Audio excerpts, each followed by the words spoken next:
महोदय कहते हैं कि भारत की कुल वर्कफोर्स का 93% हिस्सा अनऑर्गेनाइज सेक्टर में काम करता है। ये कौन लोग हैं? ये वो लोग हैं जिन्हें शायद परिवार की आर्थिक परिस्थितियों के चलते अपनी पढ़ाई बीच में छोड़कर अनऑर्गेनाइज सेक्टर में अपने परिवार की जिम्मेदारियों को संभालने के लिए, काम करने के लिए जाना पड़ा है। ऐसा ही एक उदाहरण मैं आपके सामने रखना चाहता हूं। कक्षा 10वीं तक की पढ़ाई के बाद जब एक गरीब परिवार में पिता की मृत्यु हो जाती है तो उस बच्चे को मैकेनिक की एक छोटी मोटी नौकरी असिस्टेंट के रूप में करनी पड़ती है।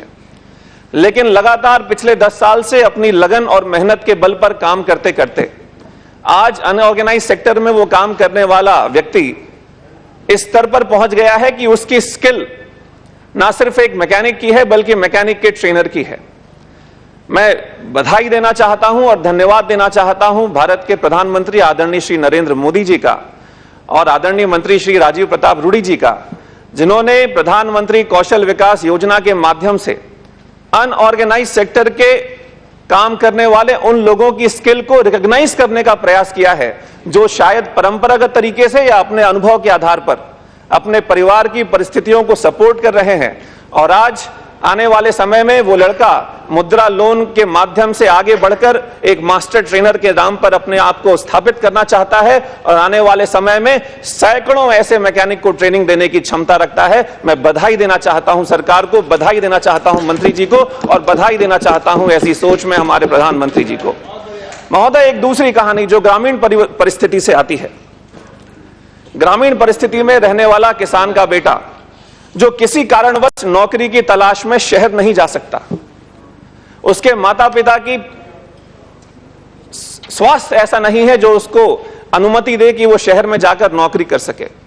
ऐसे नौजवानों को छांटकर दीनदयाल उपाध्याय ग्रामीण कौशल योजना के माध्यम से जब हम उनको उनके ही परिदृश्य में, उनके ही कंटेक्स्ट में हम स्किल करने का प्रयास करते हैं, और मैं दूर ना जाके अपनी लोकसभा के क्षेत्र से बताना चाहूंगा कि हमारे क्षेत्र में गन्ने की बहुत बड़ी खेती होती है और आज से नहीं, प्रारंभ काल से, वर्षों से गुड़ के क्षेत्र में वहां काफी काम होता है।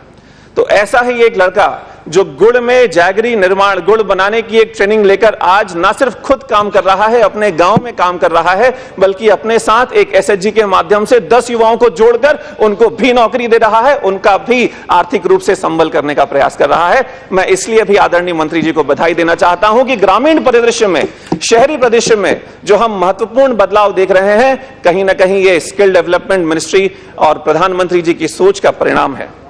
माननीय महोदय, इसके साथ जिस प्रदेश से मैं आता हूं उसके बारे में आपको जानकारी देना चाहता हूं। पूरे देश में यह पहला प्रदेश था छत्तीसगढ़ जिसने कौशल विकास को कानूनी अधिकार का नाम दिया है। छत्तीसगढ़ में हर वो युवा जो कौशल के क्षेत्र में अपनी चुनिंदा कौशल प्राप्त करना चाहता है, उसको कानूनी अधिकार है कि 90 दिन के अंदर राज्य सरकार उसको उसके चुने हुए क्षेत्र में कौशल का ट्रेनिंग देने का कार्य शुरू कराएगी।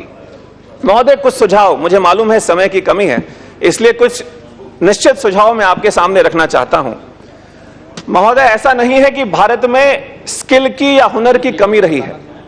आदिकाल से भारत में अजंता एलोरा की गुफाओं हो या फिर हमारे ढाका का मलमल, कटक की चांदी के जेवर के निर्माण या उत्तर पूर्वी राज्यों में जो बांसों के ऊपर कलाकृतियां आती हैं, छत्तीसगढ़ का डोकरा आर्ट, कृषि बनाने की कला, ऐसी महत्वपूर्ण कला, ऐसा महत्वपूर्ण हुनर हमारे साथ था। लेकिन दुर्भाग्य यह है कि स्वतंत्रता के बाद से हुनर को, कौशल को शिक्षा के मुख्य धारा से अलग कर दिया गया। कौशल या हुनर एक ऐसी शिक्षा बन गई जो 2ym दर्जे की शिक्षा के अंतर आने लगी।